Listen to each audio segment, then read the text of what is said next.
गुरु रामपाल जी परमेश्वर जी की जय हो। परम पिता परमात्मा सारी सृष्टि के रचनहार, कुल मालिक, असंख्य ब्रह्मांडों के स्वामी, जगत गुरु, तीनों लोकों में प्रवेश करके सबका धारण पोषण करने वाले राजाधिराज, आत्माधार, नाथों के नाथ, देवों के देव महादेव, सर्वेश्वर, महेश्वर, मृत्युंजय, अजरो अमर, आदि अनादि सनातनी प्रभु, जगत पिता जगदीश्वर, श्री श्री 1008 की उपाधि के वास्तविक अधिकारी, अकाल मूरत शब्द स्वरूपी राम, वासुदेव, सर्वगतम ब्रह्म, परम पूज्य, प्रथम पूज्य, परम संत, परम पुरुष, परम धनी, परम दयालु, सत्य कबीर, हक्का कबीर, अल्लाहु कबीर, अल्लाहु अकबर, बाखबर, अल्लाह ताला, जगत के तारणहार, जगत के मुक्तिदाता, जगत के जगन्नाथ, हारे के सहारे, हिंदुओं के राम, मुसलमानों के अल्लाह, सिखों के वाहिगुरु, ईसाइयों के मसीह, दया के सागर दयानिधि, करुणा के सागर करुणानिधि, स्वयंभू परिभू, संकट मोचन, कष्ट हरण, मंगल करण, दुख भंजन, अविगत कबीर, निर्विकार निर्विषम परमात्मा, अलय अलेख सतगुरु, आदि अनादि सतगुरु, असली मर्यादा पुरुषोत्तम, असली राम, असली कृष्ण, असली घनश्याम, असली मुरारी, राजाओं के राजा, महाराजाओं के महाराजा, शहंशाहों के शहंशाह, सम्राटों के सम्राट, भगवानों के भगवान, अल्लाहों के अल्लाह, प्रभुओं के प्रभु, मसीहाओं के मसीह, सच्चे वाहिगुरु, बाबाओं के बाबा, पीरों के पीर, सेठों के सेठ, जगत सेठ, सावड़सा सेठ, सर्वगुण संपन्न, अनंत कोटि कलाओं के स्वामी, अनंत कोटि ब्रह्मांडों के नायक, योगियों में महायोगी, ध्यानियों में महाध्यानी, सिद्धों में परम सिद्ध, ज्ञानियों में तत्वज्ञानी, ब्रह्म ज्ञानी, महाज्ञानी, परम ज्ञानी, सर्वश्रेष्ठ ज्ञानी, विज्ञानी, युवा कबीर, समर्थ कबीर, असमवात, अमित ओजा, सच्चे रहनुमा, करीम अल्लाह, सुभान अल्लाह, दुनिया के अंतिम पैगंबर, 8 सितंबर 1951 से गांव धनाना, जिला सोनीपत, हरियाणा, भारतवर्ष की पवित्र भूमि पे प्रकट रियल कल की भगवान श्री नारायण साकार हरि, श्री बाबा साहेब, नूर अनंत परमात्मा, सच्चे दरवेश, सच्चे बाखबर, संत श्रोमणी सतगुरु रामपाल जी परमेश्वर जी के चरण कमल में साध संगति से जुड़े हुए देश विदेश से आप और हम सभी सत्सेवक भाई बहनों का अनंत कोटि दंडवत प्रणाम। सत्साई भाई और बहनों, बहुत बड़ी दया, बहुत बड़ी मेहर पूज्य गुरुदेव भगवान की, परमेश्वर रामपाल जी की, जिनके शुभ आशीर्वाद से, विशेष आशीर्वाद से पूरे विश्व के मानव समाज को अध्यात्म के विषय में, भक्ति और भगवान के विषय में वो अति गूढ़ और गहन जानकारी प्राप्त हो रही है, जो जानकारी सदियों से आप और हमारे से दूर थी, और अध्यात्म के विषय में वो सच्चाई हमसे दूर होने के कारण हम अपने इस अनमोल मनुष्य जीवन को बर्बादी की ओर लेकर जा रहे थे, क्योंकि ये मनुष्य जीवन स्त्री या पुरुष का केवल पूर्ण ब्रह्म परमेश्वर परम अक्षर ब्रह्म की प्राप्ति के लिए मिलता है, भक्ति करके आत्मा का कल्याण करवाने के लिए मिलता है। और यदि हमें इस कलयुग की बिचली पीढ़ी में सतगुरु रामपाल जी धरती पर प्रकट होकर हमें अपनी शरण में लेकर शास्त्र अनुकूल सत भक्ति ना देते, तो भाई और बहनों, अगला जन्म हमारा भी 184 योनियों में निश्चित था और फिर अनंत काल के लिए हम दुर्गति को प्राप्त होते। तो परमेश्वर ने बहुत बड़ी दया की, बहुत बड़ी मेहर की, और अब इसी प्रकार की मेहर और दया आम हिंदू समाज के ऊपर, विश्व के मानव समाज के ऊपर अपने कर कमल से यह पवित्र पुस्तक हिंदू साहिबान नहीं समझे गीता वेद पुराण को लिख कर रहे हैं। तो जो ज्ञानी आत्मा होगी, जो समझदार साधक होगा, वो विचार करेगा, चिंतन मनन करेगा, और सर्व शास्त्रों से जो प्रमाण दिखाकर इस पुस्तक में आप भाई बहनों को समझाने का प्रयास किया गया है, सर्व शास्त्रों से मिलाकर वो अवश्य विचार करेगा और सत भक्ति को अति शीघ्र स्वीकार करेगा। तो भाई और बहनों, आज इसी श्रृंखला में पवित्र पुस्तक हिंदू साहिबान नहीं समझे गीता वेद पुराण, आज इस पर हमारा ये 21वें नंबर का वीडियो है। और पिछले वीडियो में आप जी ने देखा कि वेदों में भी पूर्ण ब्रह्म परमेश्वर कबीर देव की महिमा कलम तोड़ लिखी हुई है। परमेश्वर जब पृथ्वी पर मनुष्य रूप में प्रकट होता है, सशरीर सतलोक से चलकर आता है, तो क्या उनके लक्षण होते हैं? किस किस प्रकार की परमात्मा धरती पर प्रकट होकर लीलाएं करता है? वो सारी लीलाएं, सारे गुण, सारे लक्षण वेदों में वर्णित हैं। और जिस महापुरुष से वेदों में वर्णित परमेश्वर के विषय में लिखी गई लीलाएं मेल खाती हैं, मैच करती हैं, वही पूर्ण ब्रह्म परमात्मा है, कबीर देव है। और वो समस्त लीलाएं भाई और बहनों केवल कबीर जी के ऊपर, जो कबीर जी 650 साल पहले बनारस के काशी में लहरतारा तालाब पर कमल के विकसित फूल पर शिशु रूप में प्रकट हुए थे, उन्हीं के ऊपर फिट बैठती हैं। ना ब्रह्मा विष्णु महेश के ऊपर फिट बैठती हैं, ना अन्य देवी देवताओं पर, ना श्री राम पर, ना श्री कृष्ण जी पर। तो वेदों में परमेश्वर जी का नाम कबीर देव साफ साफ लिखा हुआ है। और जो जो महापुरुष परमेश्वर कबीर जी के संपर्क में आए, जिन्होंने सतलोक अपनी आंखों से देखा, उसके बाद उन्होंने भी सतलोक की और कबीर परमेश्वर की महिमा कलम तोड़ की है। अब आगे इसी श्रृंखला में हम बढ़ते हैं कि वेदों में और कहाँ कहाँ परमेश्वर कबीर जी के परमेश्वर होने के विषय में प्रमाण हैं। और यदि वेदों में सारे प्रमाण मिल जाते हैं तो हमें दृढ़ निश्चय, दृढ़ विश्वास हो जाना चाहिए कि वास्तव में परमात्मा कबीर जी ही हैं। हमारे धार्मिक गुरु आचार्य शंकराचार्य तत्व ज्ञान के अभाव में हमें परमेश्वर के विषय में यथार्थ जानकारी नहीं दे पाए। और जो भक्ति साधना वेद विरुद्ध वो किया करते थे, जिस वेद विरुद्ध भक्ति साधना को करने के चलते परमेश्वर के दीदार नहीं हो सकते थे, परमेश्वर दर्शन नहीं दे सकते थे, जिस कारण से उन ऋषि मुनियों ने अंत में अपना अनुभव समाज में प्रचारित कर दिया कि परमात्मा निराकार है, परमात्मा गुप्त है, परमात्मा दिखाई नहीं देता है, उसका कोई रंग रूप नहीं है। जबकि वेद इस बात की गवाही दे रहे हैं कि परमात्मा साकार है। यजुर्वेद अध्याय 5 मंत्र 1 साफ साफ कह रहा है, अग्ने तनुरसी विष्णवे तवा सोमस्य तनुरसी कबीर अंगारियसी बम्भारियसी सवर ज्योति रितधामासी, कि वो परमेश्वर सशरीर है और सबका धारण पोषण करने के लिए भी परमात्मा का एक शरीर है। और वो परमात्मा सतलोक में रहता है, रितधाम में रहता है। तो भाइयों और बहनों, तत्व ज्ञान के अभाव में हमारे धर्मगुरु भी और हम भी भगवान से कोसों दूर बैठे थे।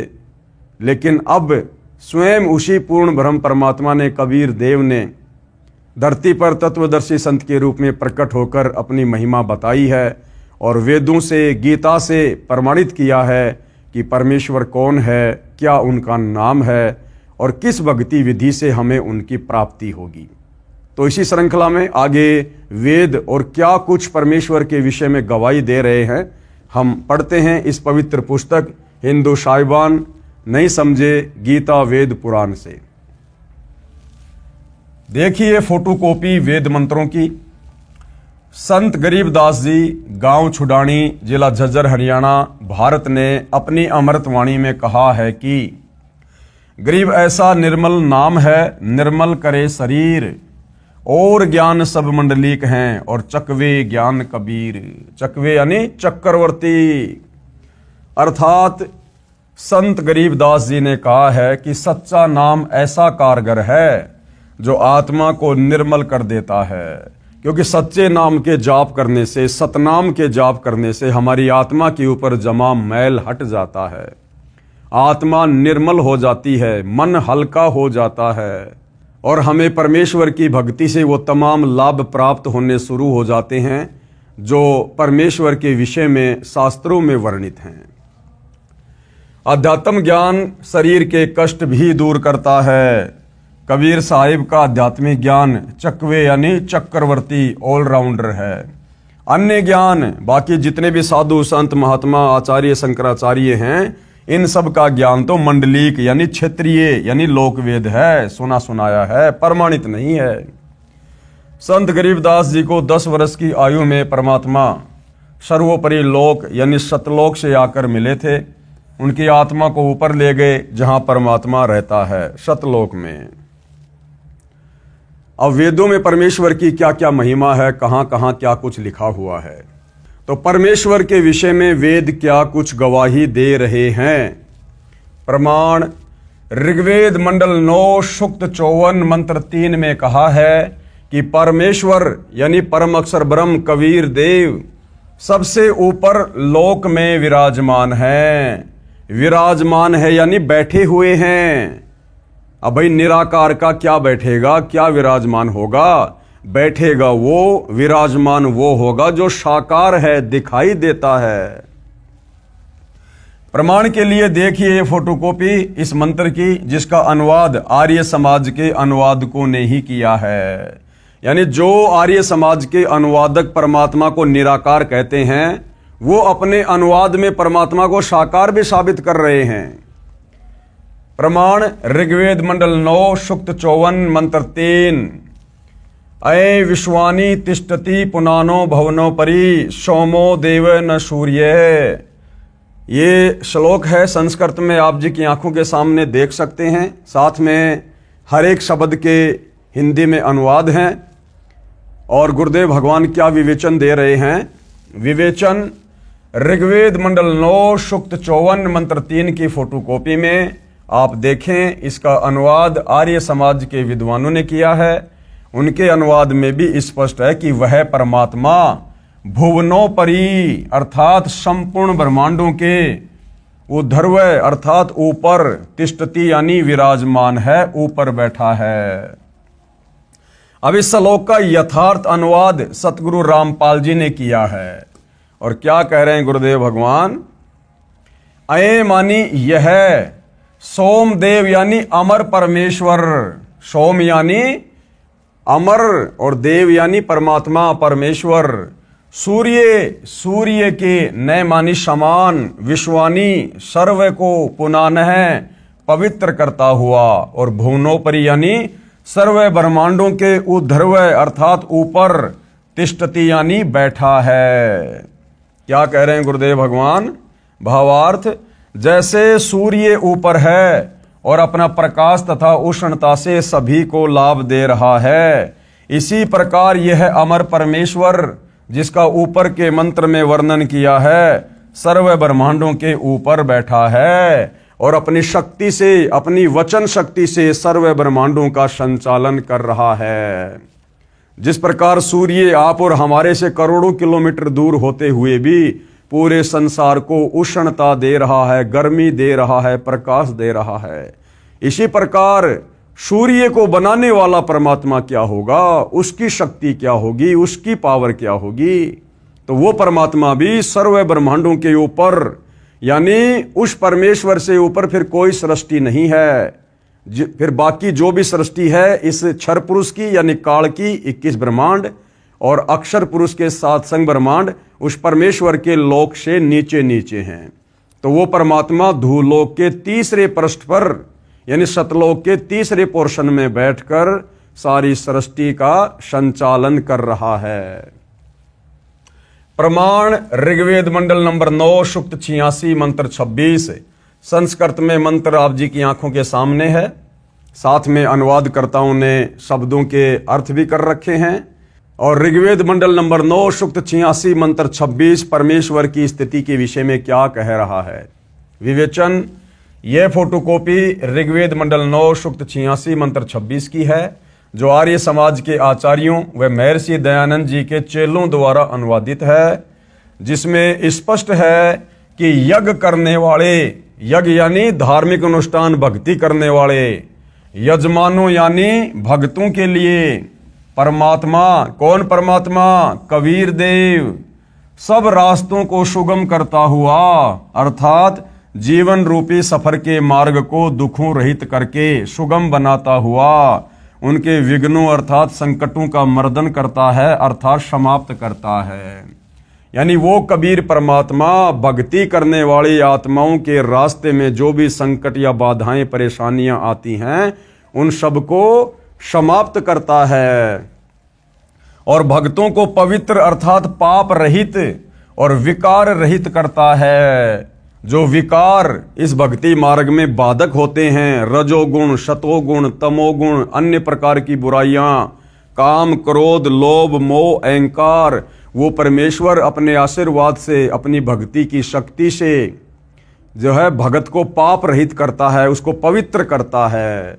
जैसा कि अगले मंत्र 27 में कहा है कि जो परमात्मा धूलोक अर्थात सतलोक के तीसरे हिस्से पर विराजमान है, वहां पर परमात्मा के शरीर का प्रकाश बहुत अधिक है। जैसा कि हमने पिछली वीडियो में चर्चा की थी कि सतलोक में कबीर परमेश्वर जी के शरीर के एक बाल की शोभा, एक रोमकूप की शोभा, 1 करोड़ सूर्य, 1 करोड़ चंद्रमा, इससे भी ज्यादा प्रकाश उनके एक बाल में है, एक रोमकूप में है। और पूरी बॉडी पर 3.5 करोड़ रोमकूप हैं। इतनी शोभा है उस परमेश्वर की। अगर वो परमात्मा अपने उसी तेजोमय शरीर में नीचे पृथ्वी पर आ जाए तो हम उनको देख भी नहीं सकते। जिस प्रकार उल्लू की दृष्टि दिन में सूर्य के प्रकाश के कारण कार्य नहीं करती है, उल्लू को कुछ भी दिखाई नहीं देता है।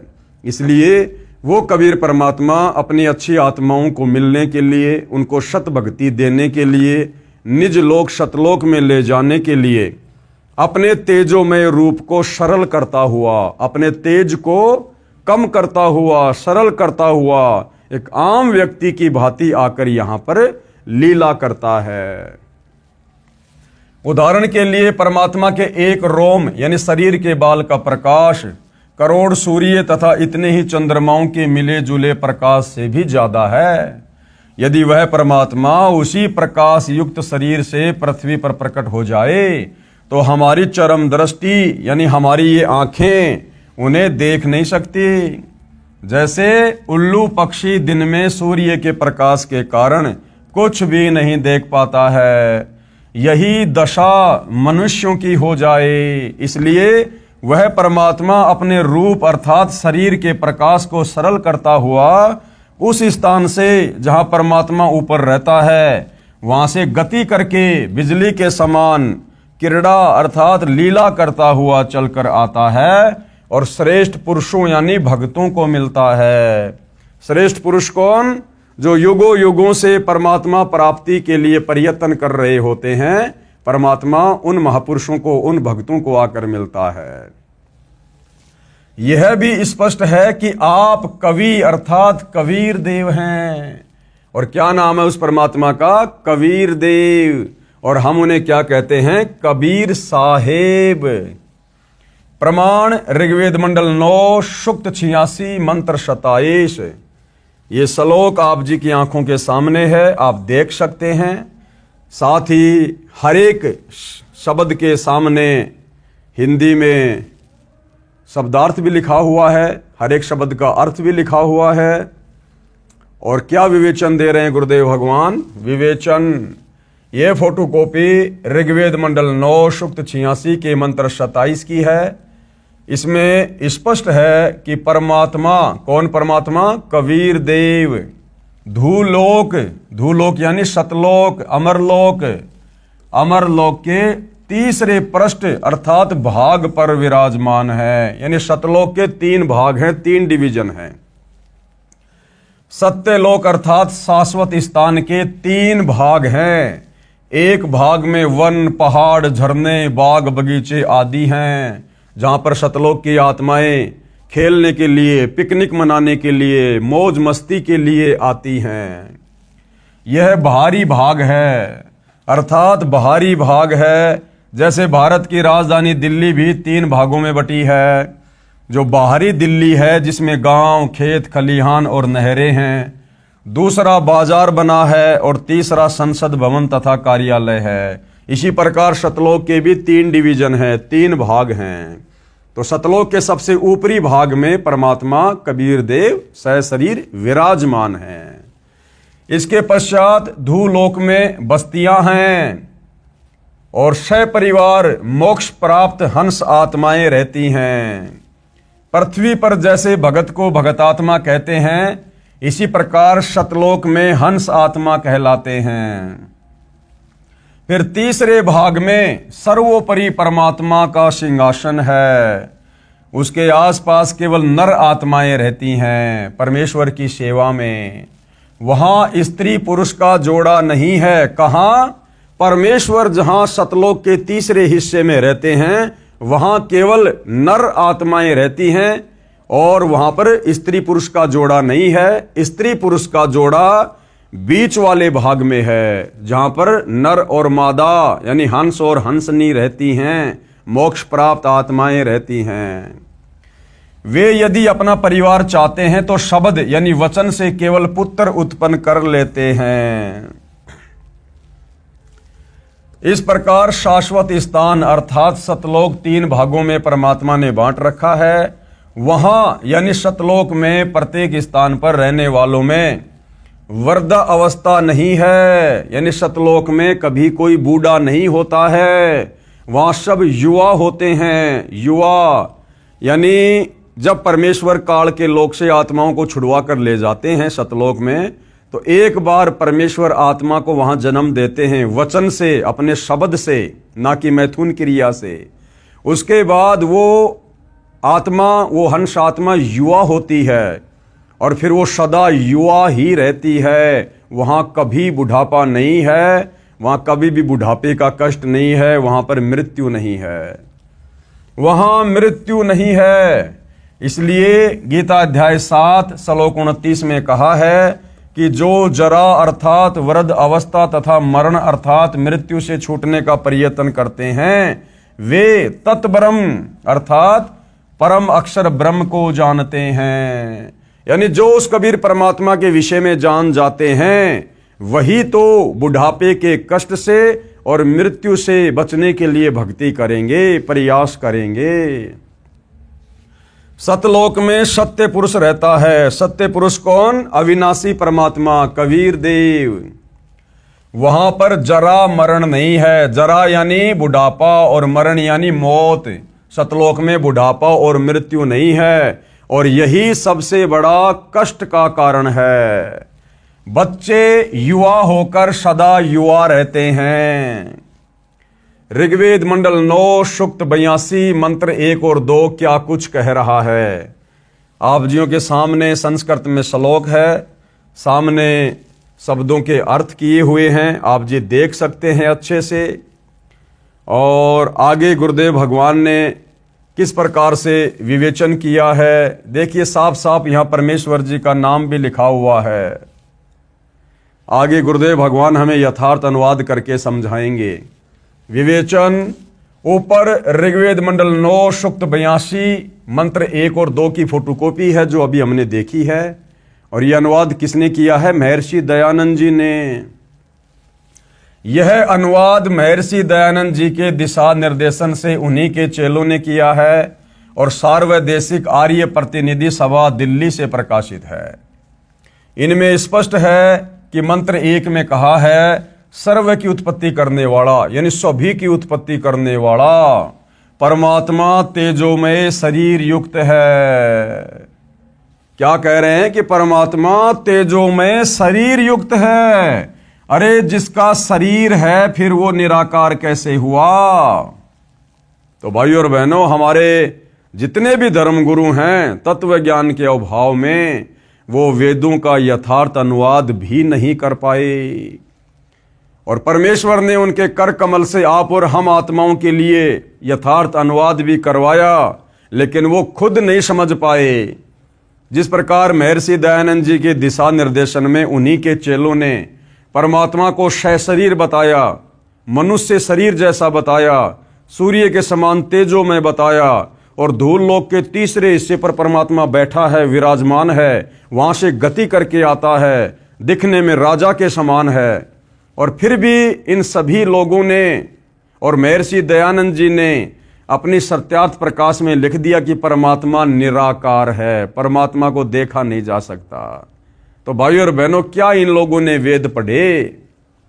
तो क्या कहा जा रहा है? सभी की उत्पत्ति करने वाला परमात्मा तेजो में शरीर युक्त है, साकार है और पापों को नाश करने वाला और सुखों की वर्षा करने वाला अर्थात सुखों की झड़ी लगाने वाला है। वह ऊपर सतलोक में सिंहासन पर बैठा है अब सिंहासन पर कौन बैठेगा भाई? जो साकार होगा, जो मनुष्य जैसा होगा, जो निराकार है, जो दिखाई नहीं देता, तो फिर ये कैसे पता कि वो सिंहासन पर विराजमान होता है? जो देखने में राजा के समान है। अब राजा कैसा होता भाई? गेंडे जैसा थोड़ी होता है। अरे राजा भी तो हम इंसानों जैसा होता है। तो परमात्मा देखने में कैसा है? राजा के समान। यही प्रमाण सूक्ष्म वेद में है। सूक्ष्म वेद यानी जब कबीर परमात्मा धरती पर प्रकट होकर तत्वदर्शी संत के रूप में जो तत्व ज्ञान रूपी वाणियां बोलते हैं, उसको सूक्ष्म वेद कहते हैं। उन वाणियों को फिर आगे चलकर संग्रहित कर लिया जाता है ग्रंथ के रूप में। जैसे कबीर सागर और आदरणीय गरीबदास जी का सदग्रंथ साहेब, ये 5वां वेद है, सूक्ष्म वेद है। तो सूक्ष्म वेद की वाणियों में क्या कहा गया है? अरस कुरुष पर समेट गुमट है। अरस यानी आकाश का अंतिम छोर। अरस कुरुष पर सफेद गुमट है, जहां परमेश्वर का डेरा।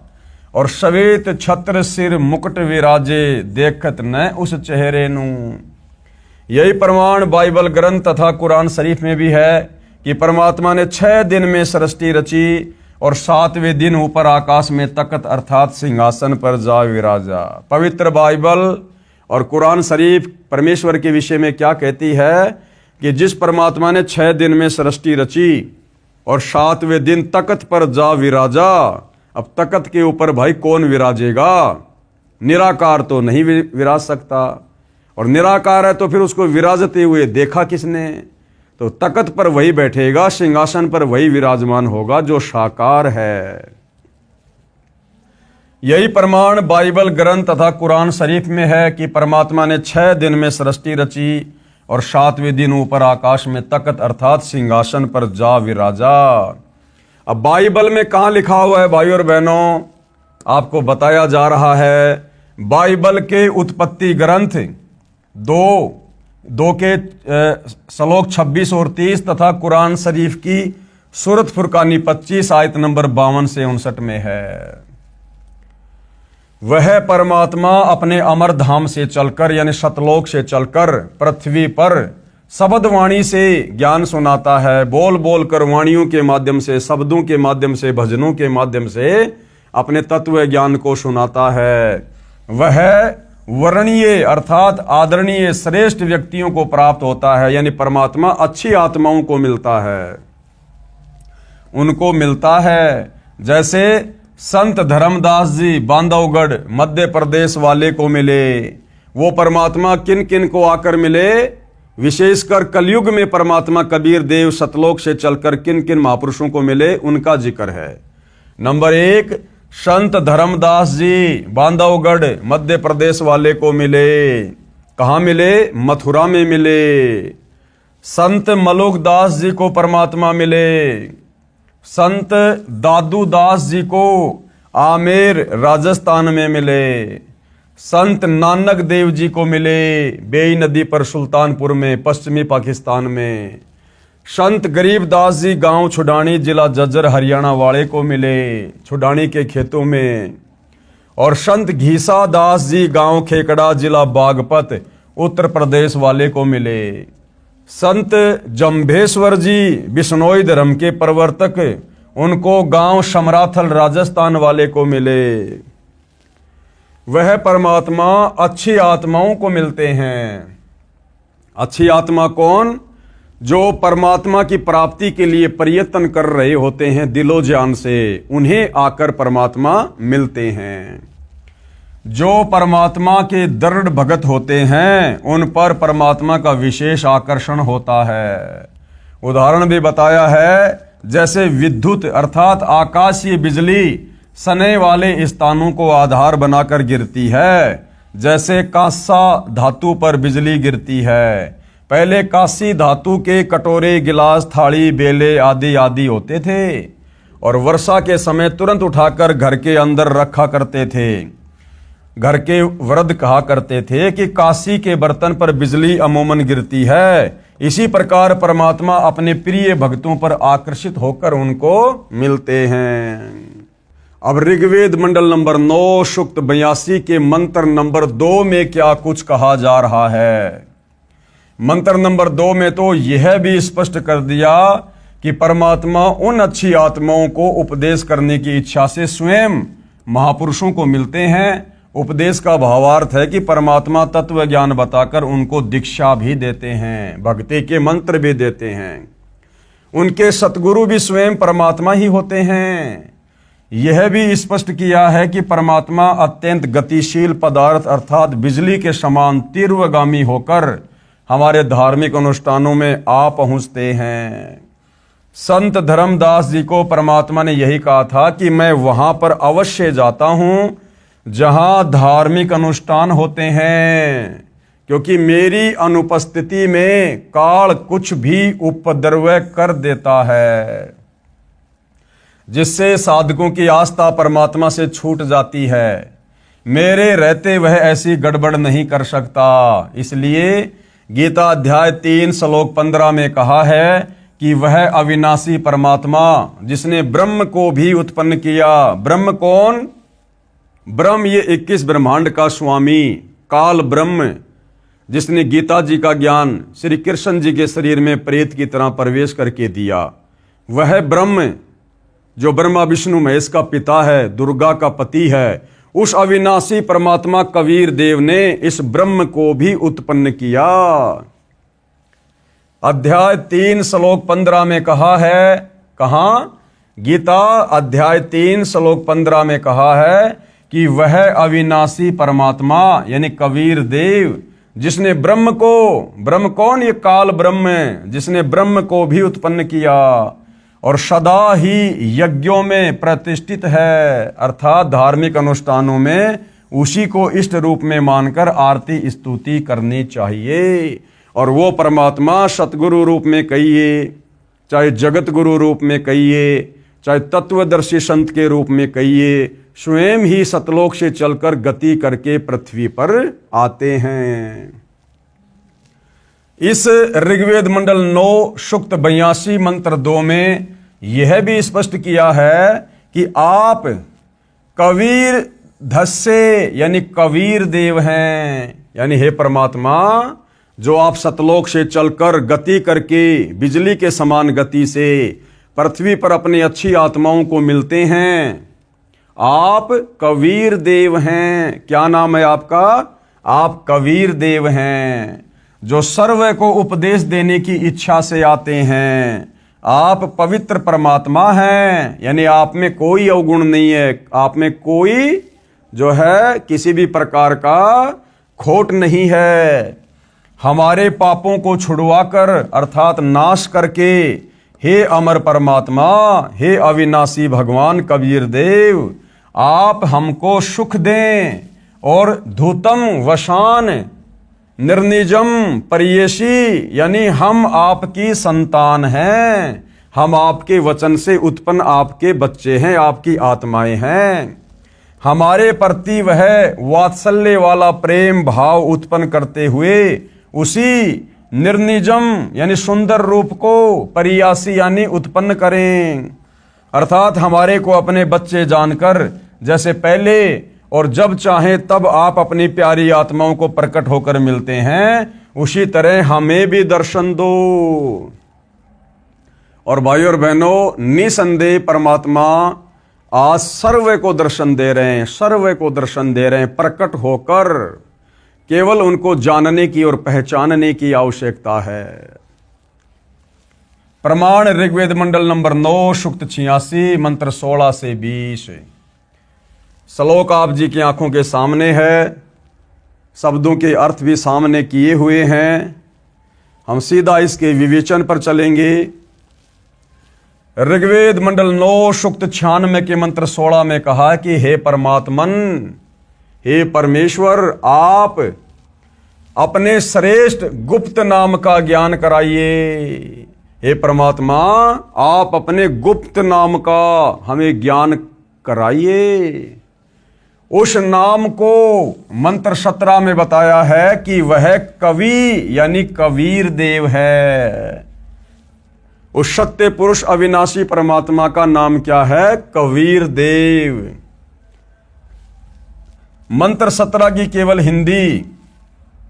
शिशुम जज्ञानम हरियंतम, यानी परमेश्वर जान बूझकर तत्व ज्ञान बताने के मकसद से शिशु रूप में प्रकट होता है। अब बताओ भाइयों और बहनों, हमारे ज्ञानहीन तत्व ज्ञानहीन धर्म गुरुओं ने वेदों को पढ़ा, तोते की तरह रटा, लेकिन वेद परमात्मा के विषय में क्या गवाही दे रहे हैं ये वो नहीं समझ पाए। अब वेद क्या कह रहे हैं कि वो परमात्मा जानबूझकर शिशु रूप में प्रकट होता है। अब शिशु रूप कैसा होता भाई? बच्चे का रूप कैसा होता है? फिर परमात्मा निराकार कैसे हुआ? क्या कहता है? शिशुम जज्ञानम हरियंतम, यानी परमेश्वर जानबूझकर तत्व ज्ञान बताने के मकसद से शिशु रूप में प्रकट होता है। जैसे सतयुग में प्रकट हुआ, त्रेता में हुआ, द्वापर में हुआ और कलयुग में बनारस के काशी में सन 1398 में लहरतारा तालाब पर कमल के फूल पर प्रकट हुआ। उनके ज्ञान को सुनकर मरुतो गणेन, यानी भक्तों का बहुत बड़ा समूह उस परमात्मा का अनुयायी बन जाता है। जैसे काशी में उनके तत्व ज्ञान को सुनकर उनसे सुख प्राप्त करके 64 लाख लोग उनके शिष्य बने। अब भाइयों और बहनों, विचार करने की बात है, आज से 650 साल पहले का समय और पूरे भारतवर्ष की जनसंख्या मात्र 4 करोड़ थी, मात्र 4 करोड़, आज से 650 साल पहले। और परमात्मा किस जाति में आए हुए थे, किस वर्ण में लीला कर रहे थे? जुलाहे जाति में, धानक जाति में। और 650 साल पहले तो भाइयों और बहनों जातिवाद अपनी चरम सीमा पर था। अगर किसी धानक समाज के व्यक्ति का, चमार समाज के व्यक्ति का अगर कोई कपड़ा भी किसी के लग जाता था, वो तुरंत नहाया करता था। इतनी नफरत किया करते थे लोग अज्ञानता में। तो 650 साल पहले कबीर परमात्मा धानक जाति में, जुलाहों की कॉलोनी में, और भाइयों और बहनों उनके 64 लाख शिष्य, किसी ब्राह्मण के भी उस समय 64 लाख शिष्य नहीं थे, किसी धर्म गुरु के भी 64 लाख शिष्य नहीं थे। तो कबीर परमेश्वर जो 650 साल पहले आए थे, कोई आम व्यक्ति नहीं थे, आम साधु संत महात्मा नहीं थे, किसी देव के अवतार नहीं थे, स्वयं सारी सृष्टि के मालिक थे।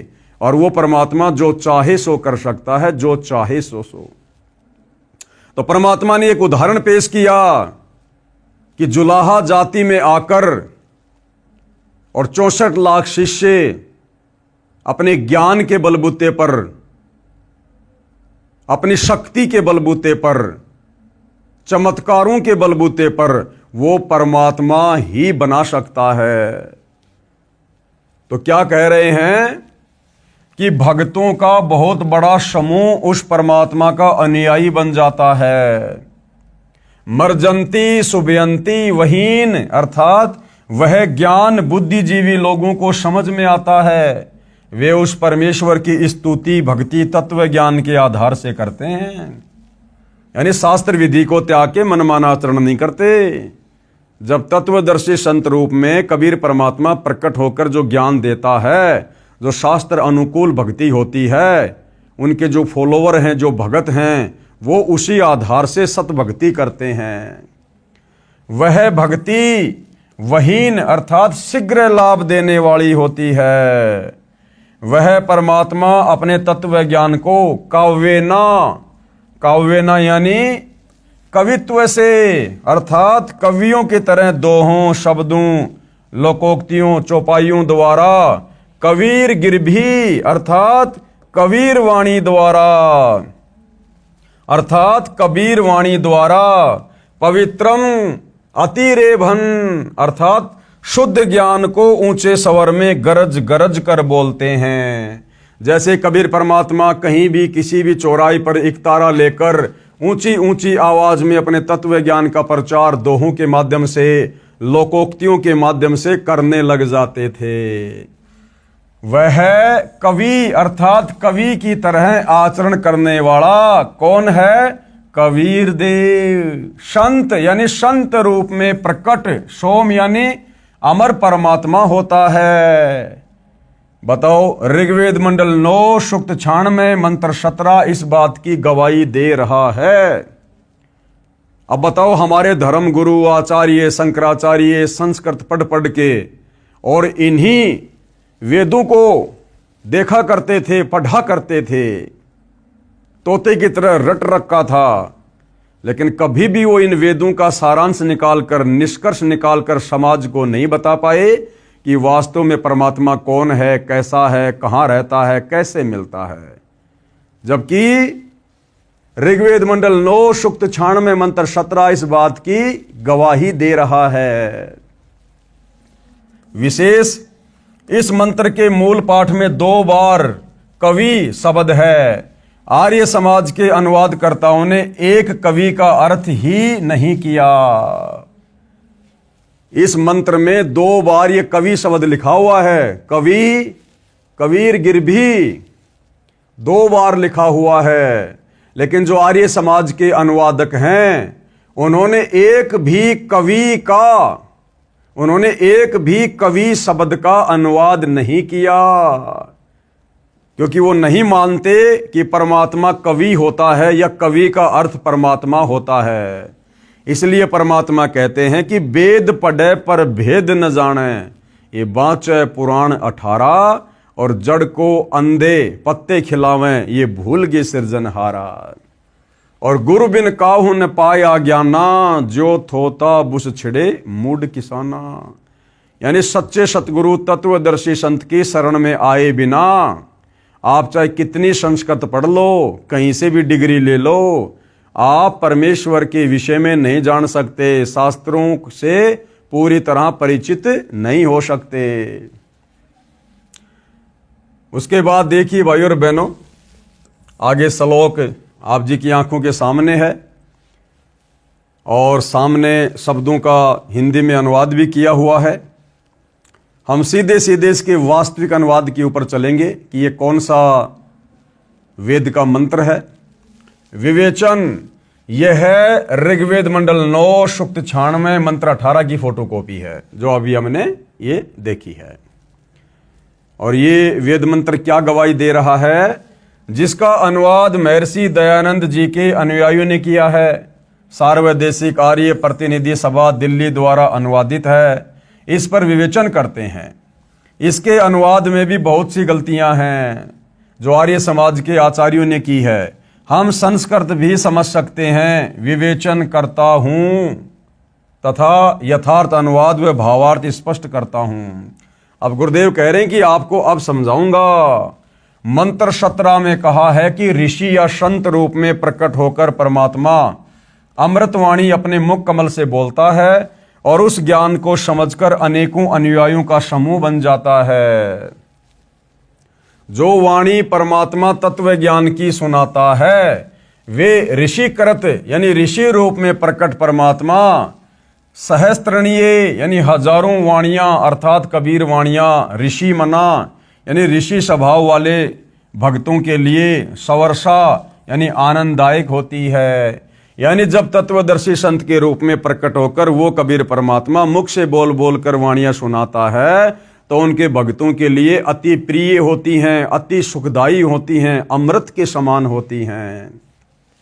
कवि नाम पदवी, कवित्व से दोहों चौपाइयों में वाणी बोलने के कारण वह परमात्मा प्रसिद्ध कवियों में एक कवि की भी पदवी प्राप्त करता है। वह सोम यानी अमर परमात्मा शिशासन यानी सर्व की पालन की इच्छा करता हुआ प्रथम स्थिति में महिष यानी बड़ी पृथ्वी अर्थात ऊपर के लोकों में, तृतीयम धाम यानी तीसरे धाम अर्थात सतलोक के तीसरे हिस्से पर, अनुराजती यानी तेजो में शरीर युक्त, स्तूप यानी गुंबज में, विराजम यानी विराजमान है, वहां बैठा है अर्थात साकार है, सह शरीर है और सबका धारण पोषण करता है। यही प्रमाण ऋग्वेद मंडल 9 सूक्त 54 मंत्र 3 में है कि परमात्मा सर्व लोकों के ऊपर के लोक में विराजमान है, तिष्ठति यानी बैठा है। आगे चलिए भाइयों और बहनों, आगे ऋग्वेद मंडल 9 सूक्त 96 मंत्र 9 आप जी की आंखों के सामने है और इसका यथार्थ अनुवाद गुरुदेव भगवान कर रहे हैं। विवेचन ऋग्वेद मंडल 9 सूक्त 96 मंत्र 19 का भी आर्य समाज के विद्वानों ने अनुवाद किया है। इसमें भी बहुत सारी गलतियां हैं, क्योंकि तत्व ज्ञान के अभाव में भाइयों और बहनों इन वेदों को पढ़ना कोई बच्चों का काम नहीं है। संस्कृत भाषा को समझ लेना, जान लेना अलग वस्तु है, और वेदों के सार को, निष्कर्ष को जानना अलग मैटर है। तो गुरुदेव कह रहे कि इसमें भी बहुत सारी गलतियां की हैं। पुस्तक विस्तार के कारण केवल अपने मतलब की जानकारी प्राप्त करते हैं। इस मंत्र में चौथे धाम का वर्णन है, जो आप जी सृष्टि रचना में पढ़ेंगे उससे पूर्ण जानकारी होगी। पढ़ें इसी पुस्तक के पेज नंबर 359 पर, यानी आगे चलकर हम इसी पुस्तक में सृष्टि रचना को भी पढ़ेंगे। परमात्मा ने ऊपर के 4 लोक अजर अमर रचे हैं, क्योंकि आप और हम भाई बहनों को तो अच्छे से पता है कि सतलोक, अलख लोक, अगम लोक और अनामी लोक, ये ऊपर के 4 अजर अमर अविनाशी लोक हैं, जिनका कभी विनाश नहीं होता। परमात्मा ने ऊपर के 4 अजर अमर लोक रचे हैं। अनामी लोक जो सबसे ऊपर है, दूसरा अगम लोक, तीसरा अलख लोक और चौथा सत्य लोक। हम पृथ्वी लोक पर हैं। यहां से ऊपर के लोकों की गिनती करेंगे तो सबसे पहले सतलोक आएगा, फिर अलख लोक आएगा, फिर अगम लोक तथा अनामी लोक गिना जाता है। उस चौथे धाम में बैठकर, यानी सबसे ऊपर अनामी लोक में बैठकर परमात्मा ने सर्व ब्रह्मांडों व लोकों की रचना की। शेष रचना सतलोक में बैठकर की थी। आर्य समाज के अनुवादकों ने तुरिया परमात्मा अर्थात चौथे परमात्मा का वर्णन किया है। ये चौथा धाम है, उसमें मूल पाठ मंत्र 19 का भावार्थ है कि तत्वदर्शी संत चौथे धाम तथा चौथे परमात्मा का भिन्न भिन्न वर्णन करता है। कौन कर सकता है? वो तत्वदर्शी संत, धीराणाम संत, क्योंकि वो स्वयं ही परमात्मा होता है और अपने विषय में बताने के लिए, समझाने के लिए वो कबीर परमात्मा स्वयं ही पृथ्वी पर तत्वदर्शी संत के रूप में प्रकट होता है। इसलिए उनके अलावा यथार्थ जानकारी उनके विषय में और उनके अजर अमर लोकों के विषय में और कोई नहीं दे सकता है। पाठक जन कृपया पढ़ें सृष्टि रचना इसी पुस्तक के पेज नंबर 359 पर, जिसे आप जी को ज्ञान होगा कि लेखक यानी संत रामपाल जी ही वह तत्वदर्शी संत है जो तत्व ज्ञान से परिचित है। अन्यथा भाइयों और बहनों, सतयुग बीत गया, त्रेता युग बीत गया, द्वापर बीत गया, कलयुग भी शुरू हो चुका है। और हमारे ऋषि महर्षि आचार्य शंकराचार्यों ने इन वेदों के अनुवाद कर करके समाज में उतार भी दिए हैं। और यदि इनके अनुवादों को देखा जाए तो इन्होंने भक्ति और भगवान के नाम पर दुनिया को केवल गुमराह किया है। जो यथार्थ सत्य जानकारी तत्वदर्शी सतगुरु रामपाल जी दे रहे हैं, ये जानकारी आप और हमें देखने को भी नहीं मिलेगी। देखने को भी किसी भी धर्म गुरु के द्वारा किए गए वेदों के अनुवाद में। आगे देखिएगा भाइयों और बहनों, ऋग्वेद मंडल 9 सूक्त 96 मंत्र 20 आप जी की आंखों के सामने है। और क्या कुछ कहा जा रहा है? विवेचन ऋग्वेद मंडल 9 सूक्त 96 मंत्र 20 का यथार्थ ज्ञान जानते हैं। इस मंत्र का अनुवाद महर्षि दयानंद के चेलों द्वारा किया गया है। इनका दृष्टिकोण ये रहा है कि परमात्मा निराकार है। इन्होंने परमात्मा को निराकार मानकर ही वेदों के अर्थों का अनर्थ कर दिया, क्योंकि महर्षि दयानंद जी ने ये बात दृढ़ की है कि परमात्मा निराकार है। इसलिए अनुवादक ने सीधे मंत्र का अनुवाद घुमा फिरा कर किया है, जबकि सच्चाई बतानी चाहिए थी। जैसे मूल पाठ में लिखा है, क्या लिखा है? मरियन शुभ्र तनवा मिर्जान अत्तेहन श्रुत्वा शने धनानाम वर्षेव यूथा परिकोशम अर्शन कनी क्रदत चंबो आविवेश है।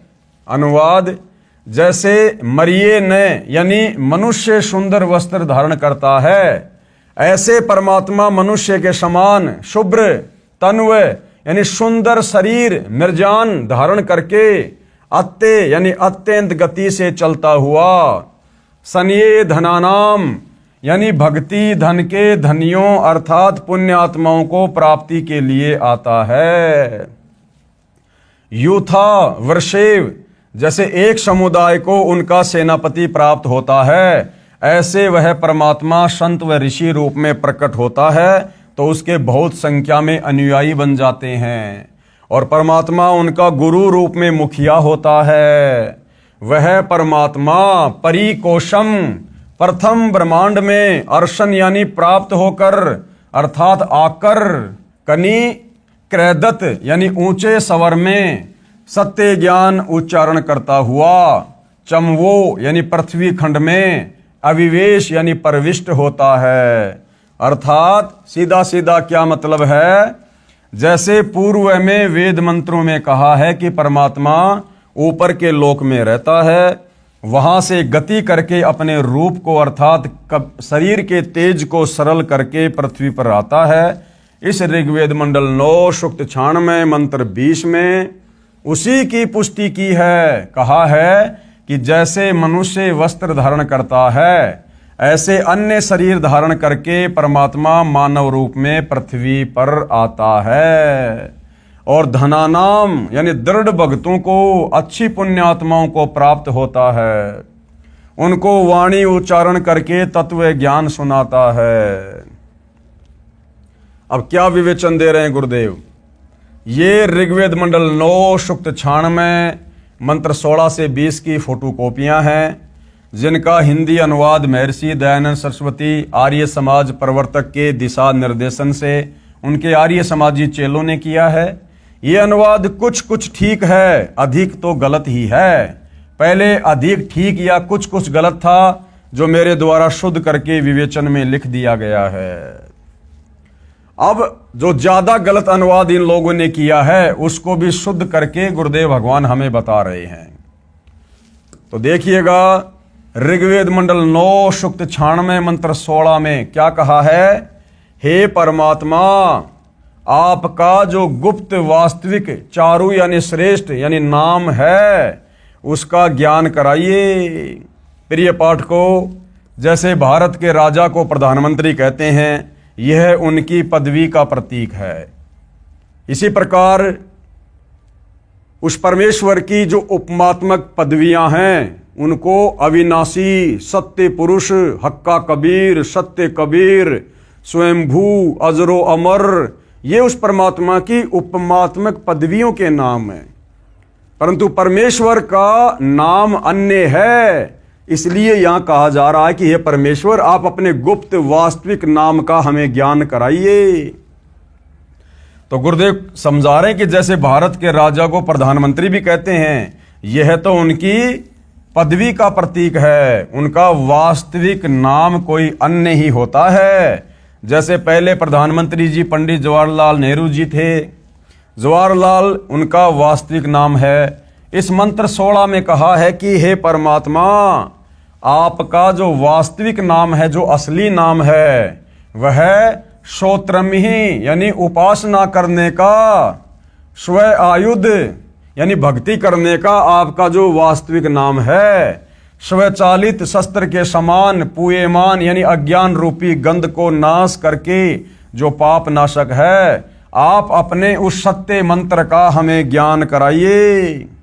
देव सोम यानी हे अमर परमेश्वर, आपका वह मंत्र श्वासों द्वारा नाक आदि गा यानी इंद्रियों से, वशुम अभी यानी श्वास श्वास से जपने से, शप्तिरेव शक्ति इव यानी विद्युत जैसी गति से अर्थात शीघ्रता से, अभिवाज यानी भक्ति धन से परिपूर्ण करके, सर्वशामी यानी ऐश्वर्य को तथा मोक्ष को प्राप्त कराइए। प्रिय पाठकों से निवेदन है कि इस ऋग्वेद मंडल 9 सूक्त 96 मंत्र 16 के अनुवाद में बहुत सी गलतियां थी जो शुद्ध कर दी गई हैं। प्रमाण के लिए मूल पाठ में अभिवाद शब्द है, इसका अनुवाद नहीं किया गया। इसके स्थान पर अभिगमे शब्द का अर्थ जोड़ा है जो मूल पाठ में नहीं है।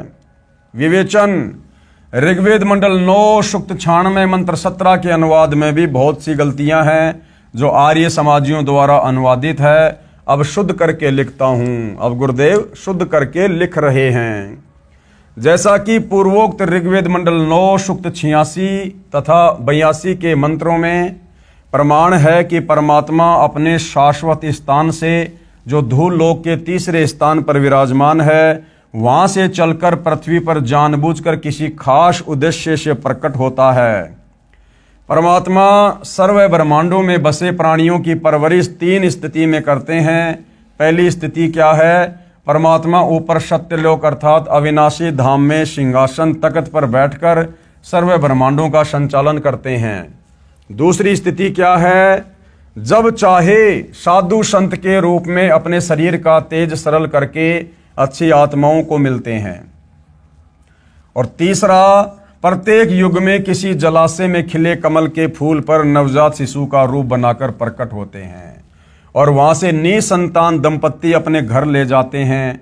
बचपन से ही वह परमात्मा अपना वास्तविक भक्ति ज्ञान, जिसे तत्व ज्ञान भी कहते हैं, चौपाइयों, दोहों, साखियों व कविताओं के रूप में सुनाते हैं।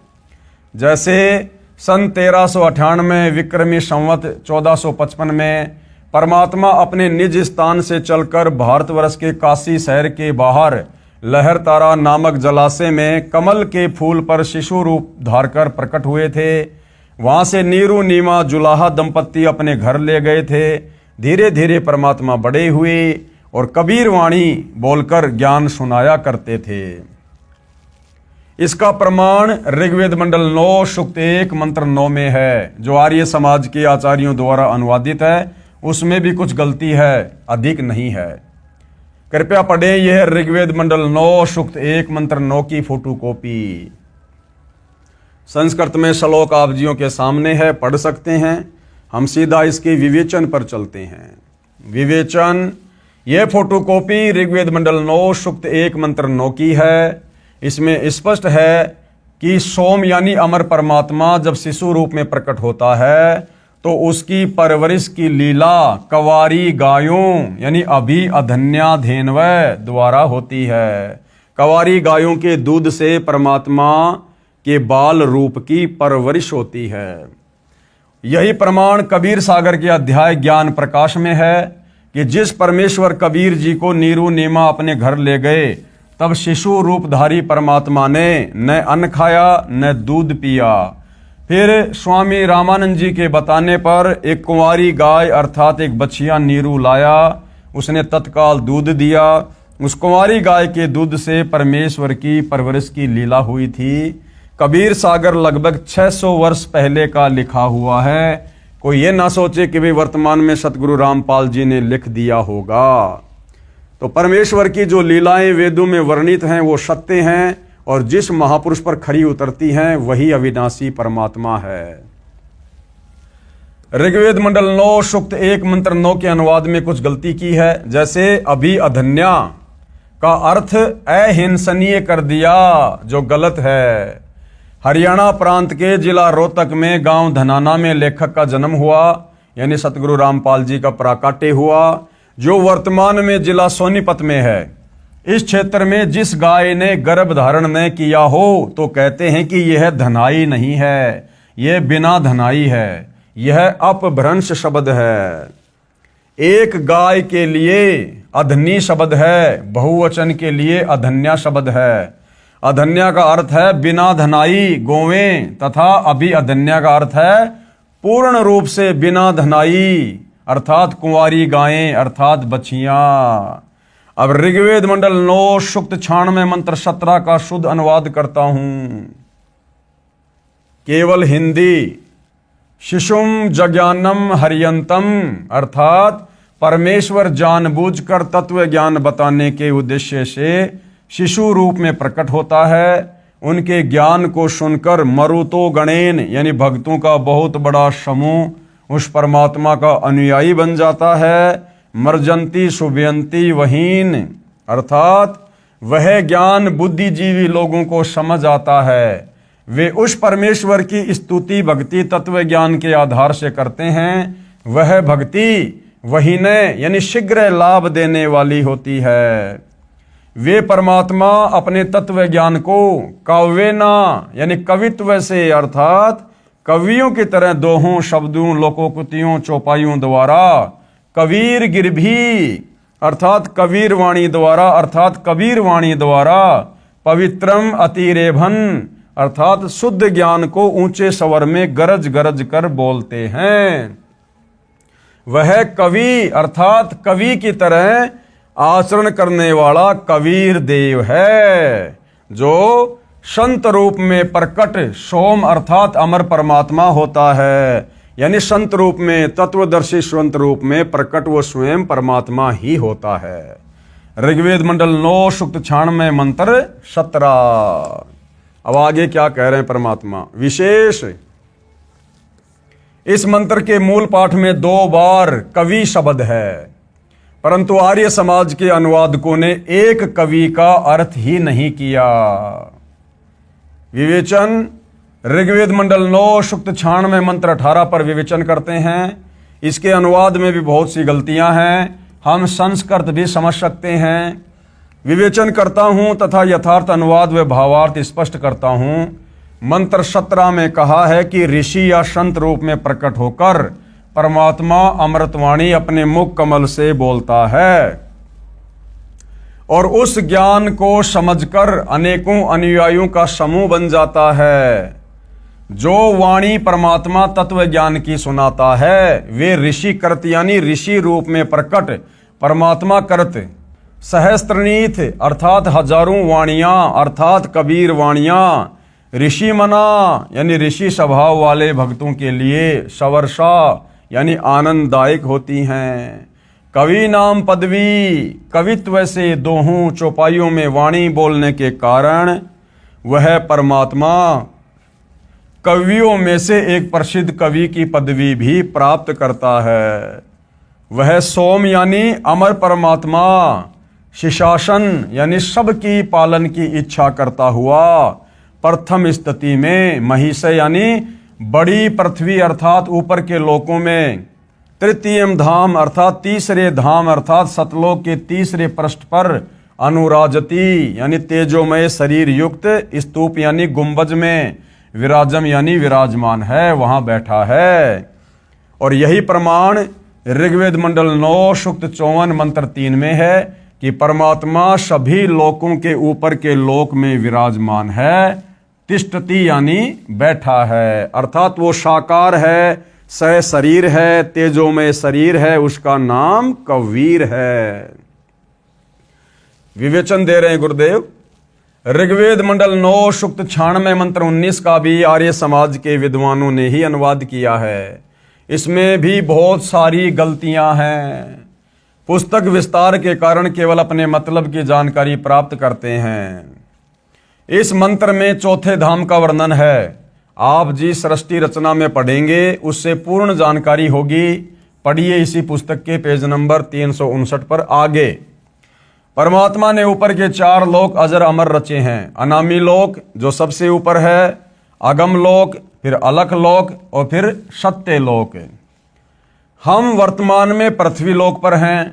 यहां से ऊपर के लोकों की गिनती करेंगे तो सबसे पहले नंबर आएगा सतलोक का, फिर अलख लोक का, फिर उससे ऊपर अगम लोक का, फिर चौथा अनामी लोक जो सबसे ऊपर है। उस चौथे धाम में बैठकर परमात्मा ने सर्व ब्रह्मांडों व लोकों की रचना की। शेष रचना सतलोक में बैठकर की थी। आर्य समाज के अनुवादकों ने तुरिया परमात्मा अर्थात चौथे परमात्मा का वर्णन किया है। ये चौथा धाम है। उसमें मूल पाठ मंत्र 19 का भावार्थ है कि तत्वदर्शी संत चौथे धाम तथा चौथे परमात्मा का विभक्त यानी भिन्न भिन्न वर्णन करता है। पाठक जन कृपया पढ़ें सृष्टि रचना इसी पुस्तक के पेज नंबर 59 पर, जिससे आप जी को ज्ञान होगा कि लेखक यानी संत रामपाल जी ही वह तत्वदर्शी संत है जो तत्व ज्ञान से परिचित है। विवेचन। ऋग्वेद मंडल 9 सूक्त 96 मंत्र 20 का यथार्थ जानते हैं। इस मंत्र का अनुवाद महर्षि दयानंद के चेलों द्वारा किया गया है। इनका दृष्टिकोण ये रहा है कि परमात्मा निराकार है, क्योंकि महर्षि दयानंद जी ने ये बात दृढ़ की है कि परमात्मा निराकार है, इसलिए अनुवादक ने सीधे मंत्र का अनुवाद घुमा फिरा कर किया है। जैसे मंत्र 20 के मूल पाठ में लिखा है, ये संस्कृत में श्लोक आप जियों के सामने है और अनुवाद यहाँ किया जा रहा है कि मनुष्य जैसे सुंदर वस्त्र धारण करता है, ऐसे परमात्मा सुंदर शरीर धारण करके अत्यंत गति से चलता हुआ भक्ति धन के धनियों अर्थात पुण्य आत्माओं को प्राप्ति के लिए आता है। जैसे एक समुदाय को उसका सेनापति प्राप्त होता है, ऐसे वह परमात्मा संत व ऋषि रूप में प्रकट होता है तो उसके बहुत संख्या में अनुयायी बन जाते हैं और परमात्मा उनका गुरु रूप में मुखिया होता है। वह परमात्मा प्रथम ब्रह्मांड में प्राप्त होकर अर्थात आकर ऊंचे स्वर में सत्य ज्ञान उच्चारण करता हुआ पृथ्वी खंड में प्रविष्ट होता है, यानी पृथ्वी पर प्रकट होता है। भावार्थ। जैसे पूर्व में वेद मंत्रों में कहा है कि परमात्मा ऊपर के लोक में रहता है, वहां से गति करके पृथ्वी पर आता है और अपने रूप को अर्थात शरीर के तेज को सरल करके आता है। इस ऋग्वेद मंडल 9 सूक्त 96 मंत्र 20 में उसी की पुष्टि की है। कहा है कि परमात्मा ऐसे अन्य शरीर धारण करके पृथ्वी पर आता है जैसे मनुष्य वस्त्र धारण करता है और धनानाम यानी दृढ़ भक्तों को, अच्छी पुण्यात्माओं को प्राप्त होता है, उनको वाणी उच्चारण करके तत्व ज्ञान सुनाता है। यानी वेदों में परमेश्वर की इस प्रकार से महिमा लिखी हुई है, जिस महिमा से आर्य समाज के प्रवर्तक दयानंद सरस्वती, उनके शिष्य और हमारे हिंदू धर्म के गुरुजन भी अपरिचित थे, जिस कारण से उन्होंने वेदों का अनुवाद करते समय अर्थों का अनर्थ कर डाला। आगे देखिए प्रमाण। ऋग्वेद मंडल नंबर 9 सूक्त 95 मंत्र 2 संस्कृत में श्लोक आप जियों के सामने है, देख सकते हैं। हम सीधे इसके अनुवाद पर चलेंगे। ऋग्वेद मंडल 9 सूक्त 95 मंत्र 2 का अनुवाद महर्षि दयानंद के चेलों ने किया है, जो बहुत ठीक किया है। क्या है इसका भावार्थ? है कि पूर्वोक्त परमात्मा अर्थात जिस परमात्मा के विषय में पहले वाले मंत्रों में ऊपर कहा है, वह अपना शरीर धारण करके सत्य भक्ति का मार्ग अर्थात यथार्थ आध्यात्मिक ज्ञान अपनी अमृत वाणी अर्थात वाणी द्वारा मुक्ति मार्ग की प्रेरणा करता है। वह मंत्र ऐसा है जैसे नाविक नौका में बैठा कर पार कर देता है, ऐसे ही परमात्मा सत्य भक्ति मार्ग रूपी नौका के द्वारा भगत को संसार रूपी दरिया से पार करता है। वह सब देवों का देव अर्थात सब प्रभुओं का प्रभु परमेश्वर वाणी रूपी ज्ञान यज्ञ के लिए गुप्त नामों का आविष्कार करता है, यानी भक्ति के गुप्त मंत्रों का आविष्कार भी वो परमात्मा संत रूप में आकर खुद ही करता है। अर्थात जैसे गीता अध्याय 17 श्लोक 23 में ओम तत् सत, इसमें तत् तथा सत ये गुप्त हैं जो उसी परमेश्वर ने मुझे यानी संत रामपाल जी को बताए हैं, उनसे ही पूर्ण मोक्ष संभव है।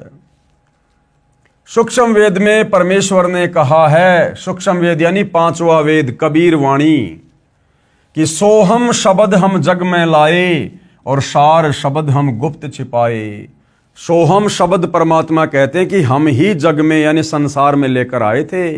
कबीर परमेश्वर जी से पहले किसी भी धर्म के धर्मशास्त्र में सोहम शब्द आपको देखने सुनने को नहीं मिलेगा, और जो सार शब्द है उस परमात्मा का वास्तविक मुक्ति मंत्र है, कहते हैं वो तो हमने गुप्त छुपा रखा है, वो तो हम उसी को देंगे जिसको सतलोक लेकर जाना होगा। सोहम शब्द हम जग में लाए, सार शब्द हम गुप्त छिपाए। भावार्थ, परमेश्वर ने स्वयं सोहम शब्द भक्ति के लिए बताया है। यह सोहम मंत्र किसी भी प्राचीन ग्रंथ वेद, गीता, कुरान, पुराण तथा बाइबल में नहीं है। फिर सूक्ष्म वेद में कहा है कि भाई सोहम ऊपर और है सत सुकृत एक नाम, कि सोहम के ऊपर फिर एक मंत्र और है जिसको सत कहा जाता है। और सब हंसों का जहां बास है बस्ती है बिन ठाम। भावार्थ, सोहम नाम तो परमात्मा ने प्रकट कर दिया, आविष्कार कर दिया, परंतु सार शब्द को गुप्त रखा था, और वो सार शब्द अब सतगुरु रामपाल जी ने प्रकट किया है और अपनी योग्य भगतात्माओं को देंगे।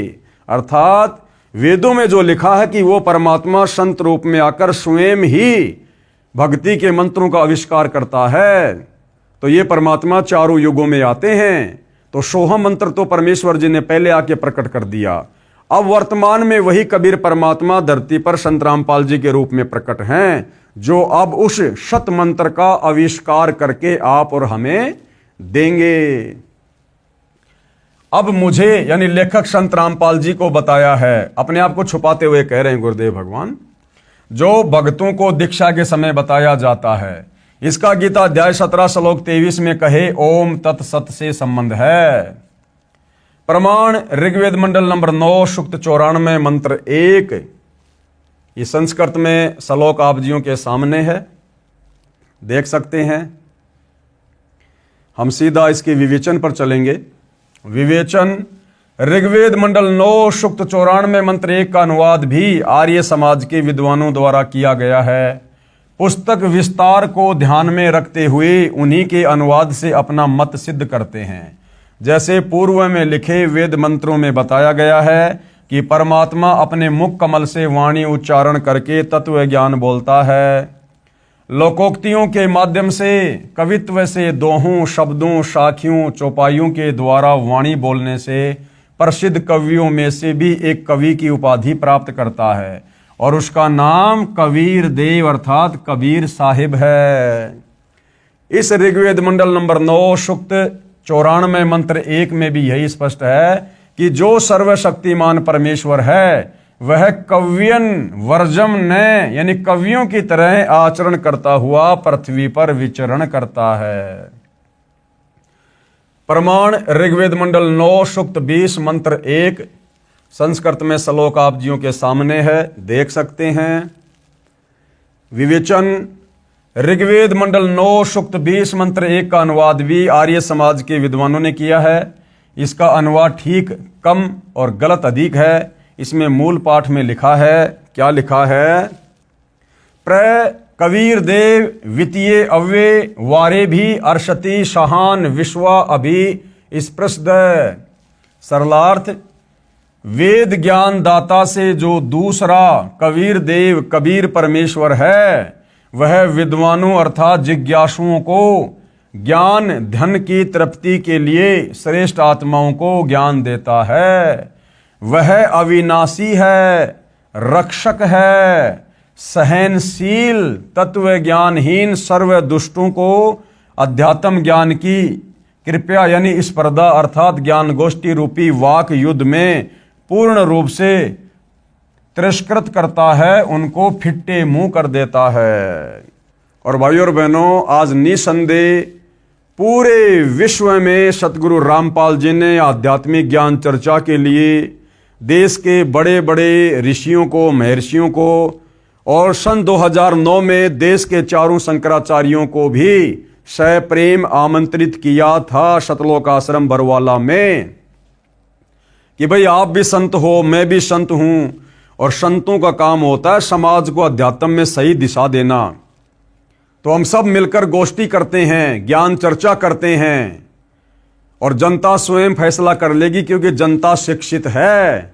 अपनी आंखों से प्रमाण देखकर, शब्द कोश से शब्दों का अर्थ देखकर जनता स्वयं निर्णय कर लेगी कि वर्तमान में शास्त्र अनुकूल साधना पृथ्वी पर किस संत के पास में है। लेकिन भाइयों और बहनों, कोई भी साधु महात्मा ऋषि आचार्य सतगुरु रामपाल जी से ज्ञान चर्चा के लिए नहीं आए, क्योंकि वो सब उनके सत्संग सुनते हैं, उनके द्वारा लिखित पुस्तकें पढ़ते हैं, और उनको अच्छे से पता है कि धरती पर अगर किसी के पास में वेद अनुकूल ज्ञान है, सत भक्ति साधना है, तो सतगुरु रामपाल जी के पास है। यदि हम वहां जाएंगे, हम फिट्टे मुंह हो जाएंगे, वहाँ हमारी करारी हार होगी और फिर हमारे शिष्य संत रामपाल जी के पास चले जाएंगे। फिर हमारे धार्मिक धंधे का क्या होगा, हमारी रोजी रोटी का क्या होगा। विशेष क्या कह रहे हैं गुरुदेव, इस मंत्र के अनुवाद में आप फोटोकॉपी में देखेंगे तो पता चलेगा कि कई शब्दों के अर्थ आर्य विद्वानों ने छोड़ रखे हैं। जैसे प्र शब्द वारे भी, जिस कारण से वेदों का यथार्थ भाव सामने नहीं आ सका। मेरे अनुवाद से स्पष्ट है कि वह परमात्मा अच्छी आत्माओं, दृढ़ भक्तों को ज्ञान देता है। उस परमात्मा का नाम भी लिखा है कबीर देव, हम कबीर परमेश्वर कहते हैं। प्रमाण ऋग्वेद मंडल नंबर 9 सूक्त 54 मंत्र 3 संस्कृत में श्लोक आप जियों के सामने है। अये विश्वानी तिष्ठति पुनानो भुवनो परि सोमो देवन सूर्य है। और विवेचन में गुरुदेव भगवान क्या कह रहे हैं, विवेचन ऋग्वेद मंडल नंबर 9 सूक्त 54 मंत्र 3 की फोटोकॉपी में आप देखिएगा।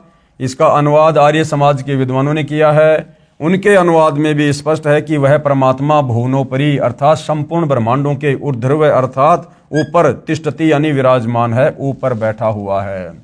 अर्थात ये वेद बार बार गवाही दे रहे हैं कि वो परमात्मा सशरीर है, साकार है, वो निराकार नहीं है। उसका शरीर तेजोमय है, उसके एक बाल में इतनी रोशनी है, करोड़ सूर्य मिला दो, करोड़ चंद्रमा मिला दो, उससे भी कहीं ज्यादा। और उस परमेश्वर का नाम कबीर है, कबीर, कबीर, हम उसको कबीर साहिब कहते हैं। और तत्व ज्ञान प्रदान करने के लिए वो परमात्मा सतलोक से चलकर गति करके सशरीर धरती पर तत्वदर्शी संत के रूप में प्रकट होता है। इसका यथार्थ अनुवाद इस प्रकार है, यह अमर परमेश्वर सूर्य अर्थात सूर्य के समान विश्वानी यानी सर्व को पुनानः पवित्र करता हुआ भुवनोपरि सर्व ब्रह्मांडों के ऊर्ध्व अर्थात ऊपर तिष्ठति यानी बैठा है, विराजमान है। जैसे सूर्य ऊपर है और अपना प्रकाश तथा उष्णता से सभी को लाभ दे रहा है, इसी प्रकार यह अमर परमेश्वर जिसका ऊपर के मंत्रों में वर्णन किया है कबीर देव सर्व ब्रह्मांडों के ऊपर बैठकर अपनी निराकार शक्ति से सर्व प्राणियों को लाभ दे रहा है तथा सर्व ब्रह्मांडों का संचालन कर रहा है। तर्क क्या कह रहे हैं गुरुदेव, तर्क महर्षि दयानंद का अर्थात आर्य समाजियों का मत है कि परमात्मा किसी एक स्थान पर किसी लोक विशेष में नहीं रहता। आर्य समाज क्या कहता है कि परमात्मा ऊपर कहीं किसी एक लोक में विराजमान नहीं है।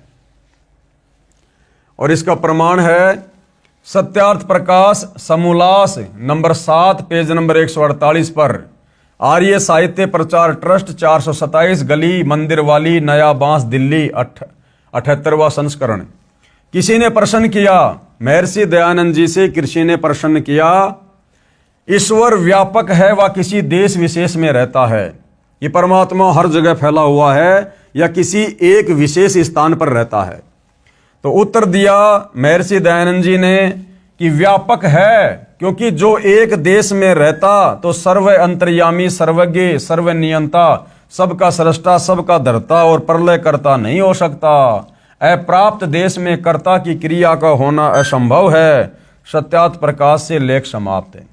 तो महर्षि जी ने साबित कर दिया कि परमात्मा एक देश में नहीं रहता है, एक जगह एक लोक में नहीं रहता है, जबकि वेद गवाही दे रहे हैं कि वो परमात्मा धूलोक के तीसरे पृष्ठ पर विराजमान है, राजा के समान देखने योग्य है और वहां से चल के गति करके अपनी अच्छी आत्माओं को मिलता है। महर्षि दयानंद जी नहीं मानते कि परमात्मा किसी देश अर्थात स्थान विशेष पर रहता है। महर्षि दयानंद जी वेद ज्ञान को सत्य ज्ञान मानते हैं। आप जी ने अनेकों वेद मंत्रों में अपनी आंखों पढ़ा कि परमात्मा ऊपर एक स्थान पर रहता है, वहां से गति करके यहां भी प्रकट होता है। महर्षि दयानंद तथा आर्य समाजी परमात्मा को निराकार मानते हैं। अब इसका प्रमाण कहां है कि आर्य समाजी और महर्षि दयानंद जी परमात्मा को निराकार मानते हैं? सत्यार्थ प्रकाश के समोल्लास नंबर 9 पेज नंबर 176, समोल्लास नंबर 7 पेज नंबर 149, समोल्लास नंबर 11 पेज नंबर 251 पर कहा है कि परमात्मा निराकार है। प्रिय पाठकों ने अनेकों वेद मंत्रों में पढ़ा कि परमात्मा साकार है, वह मनुष्य जैसा है, ऊपर के लोक में रहता है, वहां से गति करके चलकर आता है, पृथ्वी पर प्रकट होता है। अच्छी आत्माओं को जो दृढ़ भगत होते हैं उनको मिलता है। उनको तत्व ज्ञान अपने मुख कमल से बोलकर सुनाता है। कवियों की तरह आचरण करता है। पृथ्वी पर विचरण करके परमात्मा अपना अध्यात्म ज्ञान ऊंचे स्वर में उच्चारण करके सुनाता है। गीता अध्याय 4 श्लोक 32 में भी यही प्रमाण है। अब गुरुदेव क्या कह रहे हैं, प्रिय पाठकों, आप स्वयं निर्णय करें कि किसको कितना आध्यात्मिक ज्ञान था। अब गुरुदेव कह रहे हैं कि भाई सच्चाई आप लोगों के सामने है, वेदों को दिखा के यथार्थ अनुवाद समझाकर आपको बता दी गई है। और जिन हमारे पहले के विद्वानों ने, जैसे आर्य समाजियों ने वेदों के ज्ञान को अच्छे से ना समझकर परमात्मा को निराकार साबित कर रखा है, जबकि परमात्मा साकार है, सशरीर है, तेजोमय शरीर है, राजा के समान देखने योग्य है और सतलोक के तीसरे भाग पर विराजमान है। वहां से गति करके सशरीर सतलोक से चलकर आता है, अच्छी आत्माओं को मिलता है, अपनी वाणी के द्वारा बोल बोल कर ज्ञान का प्रचार करता है। और महर्षि दयानंद जी कहते हैं कि परमात्मा निराकार है और किसी एक जगह पर नहीं रहता है। तो बताओ भाई, महर्षि दयानंद जी झूठे हैं या फिर ये वेद झूठे हैं? तो वेद तो झूठे हो नहीं सकते, हमारी आंखों के सामने हैं। तो झूठे कौन है? जो वेदों को समझ नहीं सके। अब गुरुदेव क्या कह रहे हैं कि प्रिय पाठकों, आप स्वयं निर्णय करें कि किसको कितना आध्यात्मिक ज्ञान था। विशेष आश्चर्य यह है कि वेद मंत्रों का अनुवाद भी महर्षि दयानंद जी तथा उनके चेलों आर्य समाजियों ने किया हुआ है, जिसमें उनके मत का विरोध है। निवेदन, अब गुरुदेव भगवान क्या कह रहे हैं, वेद मंत्रों की फोटोकॉपियां लगाने का उद्देश्य यह है कि यदि मैं, कौन, लेखक संत रामपाल जी, अनुवाद करके पुस्तक में लगाता तो अन्य व्यक्ति ये कह देते कि संत रामपाल जी को संस्कृत भाषा का ज्ञान नहीं है, इसलिए इनके अनुवाद पर विश्वास नहीं किया जा सकता। अब यह शंका उत्पन्न नहीं हो सकती। अब तो यह दृढ़ता आएगी कि संत रामपाल जी ने जो वेद मंत्रों का अनुवाद किया है वह यथार्थ है, क्योंकि आज का युवा शिक्षित है, आज का मनुष्य शिक्षित है, विचार कर सकता है, शब्दों के अर्थों को देख सकता है डिक्शनरी में, गूगल पर, और अपनी आंखों से फिर वो अनुवाद को ठीक तरीके से समझ सकता है। तो भाई सतगुरु रामपाल जी को वैसे तो आवश्यकता नहीं थी, क्योंकि ये तो धीराणाम संत है, तत्वदर्शी संत है। भाई स्वयं पूर्ण ब्रह्म परमात्मा धरती पर प्रकट है मनुष्य के रूप में, लेकिन आप और हम अज्ञानियों को समझाने के लिए उन्होंने जो है वेद के श्लोकों की फोटोकॉपी को यहां लगाना पड़ा, ताकि हम विश्वास कर सके कि हाँ, सतगुरु रामपाल जी अपनी तरफ से नहीं बता रहे, बल्कि वही बता रहे हैं जो सारा सब कुछ यहां पर हमारे पूर्व के ऋषि मुनियों ने, साधु संतों ने और महर्षि दयानंद सरस्वती जैसे लोगों ने वेदों का अर्थ किया हुआ है, श्लोकों का अनुवाद किया हुआ है। अब भाई और बहनों, परमात्मा को जानने में, पहचानने में हमने तनिक भी देरी नहीं करनी चाहिए। ये मनुष्य जन्म परमात्मा ने हमें इसीलिए दिया है भाई और बहनों, ताकि हम इसका भक्ति करके सदुपयोग कर सकें। अन्यथा भाई और बहनों, खाना पीना, बच्चे पैदा करना, सारा दिन दो रोजी रोटी के लिए भटकना भरमना, ये काम तो सभी कर रहे हैं, जानवर भी कर रहे हैं। जानवर भी यही करते हैं, वो भी बच्चे पैदा करते हैं। एक चिड़िया बाद में खाना खाएगी, पहले अपने बच्चे को लाके खिलाएगी। एक कुतिया के बच्चों को हम छेड़ेंगे, परेशान करेंगे, वो भी काटने को दौड़ेगी। मोह ममता बच्चों के प्रति उसमें भी है, और सारा दिन एक रोटी के टूक के लिए वो भी भटकती रहती है। इंसान भी सारा दिन तरह तरह के कार्य करता है रोजी रोटी के लिए, अंत में वो जानवर भी मर जाता है, इंसान भी मर जाता है। तो भाई और बहनों, यदि हमने इस मनुष्य जन्म से परमात्मा प्राप्ति नहीं की, शास्त्र अनुकूल सत भक्ति नहीं की, तत्वदर्शी संत से उपदेश लेकर, तो ये मनुष्य जन्म हमारा यूं ही बर्बाद हो जाएगा। और परमात्मा फिर हमसे बहुत नाराज होगा कि नादान, तुझे पृथ्वी लोक पर ऐसे समय में मनुष्य शरीर प्राप्त था जिस समय स्वयं परमात्मा तत्वदर्शी संत रूप में धरती पर प्रकट थे, तूने मौका क्यों नहीं उठाया? अब ये मौका तुझे अनंत युगों तक नहीं मिलेगा। चल लख 84 योनि में गधे कुत्ते सुअर के शरीर भोग।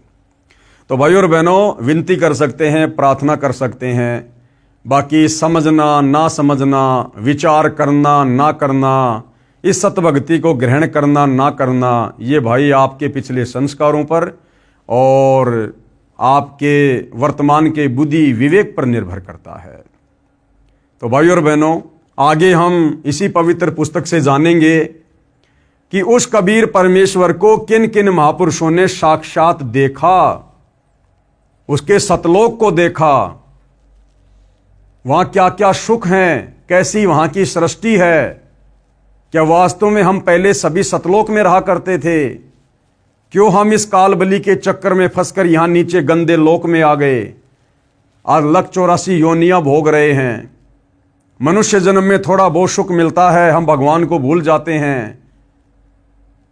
हमें क्यों भुला दिया जाता है कि मैं पहले कहां था, मेरा परिवार कहां था, पहले मेरा बाप कौन था, मेरे बच्चे कौन थे, मरने के बाद मैं कहां जाऊंगा, मेरे बच्चे कहां जाएंगे, और भक्ति का यथार्थ मार्ग क्या है। ये सारी बातें भाइयों और बहनों हमें उन महापुरुषों की जीवनी से पढ़ने देखने को मिलेंगी, जिन महापुरुषों को समय समय पर चारों युगों में स्वयं सतलोक से चलकर कबीर परमात्मा नीचे धरती पर प्रकट होकर मिलते हैं, उनको अपने यथार्थ ज्ञान से परिचित करवाते हैं, उनकी आत्मा को शरीर से निकालकर सतलोक लेकर जाते हैं, उन्हें सारे ब्रह्मांडों की स्थिति से परिचित करवाते हैं, सारे देवताओं से परिचित करवाते हैं, उनकी शक्तियों से परिचित करवाते हैं, और उन आत्माओं का ज्ञान योग खोलते हैं। फिर वे आत्माएं नीचे पृथ्वी पर आकर उस परमेश्वर की कलम तोड़ महिमा करती हैं, उनकी गवाह बनती हैं, और आप और हमें फिर दृढ़ विश्वास होता है कि वास्तव में परमात्मा कौन है और इस मनुष्य जन्म का मुख्य प्रयोजन क्या है। तो भाइयों और बहनों, आज के इस वीडियो में केवल इतना ही। कल परमेश्वर जी के आशीर्वाद से हम बहुत ही अच्छी और गहन जानकारियां प्राप्त करेंगे, जिससे हमारा विश्वास और अधिक दृढ़ होगा। तो पूज्य गुरुदेव भगवान हम सभी को आशीर्वाद दें, आज्ञा दें, सद्बुद्धि दें। बंदी छोड़ सतगुरु रामपाल जी भगवान की जय हो।